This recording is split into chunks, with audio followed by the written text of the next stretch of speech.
Risto Tihvan on talle vastu vasakul rajal. Bracket 0-3.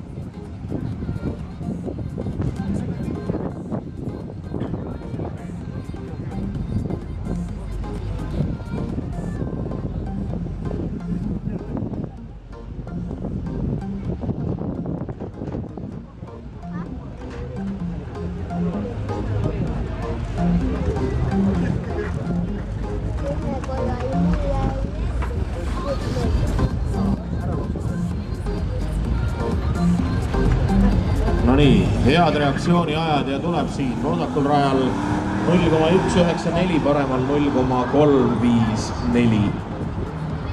Ei ole väga bracketi nii-öelda... No 0,1 nibin-nabin, aga 0,3 on küll, jah. No ütleme niimoodi, et nad suudavad paremaid. Aga ajad, vasakrada 16.0, 138 kilomeetrit tunnis, parem rada 15.4, 145 kilomeetrit tunnis.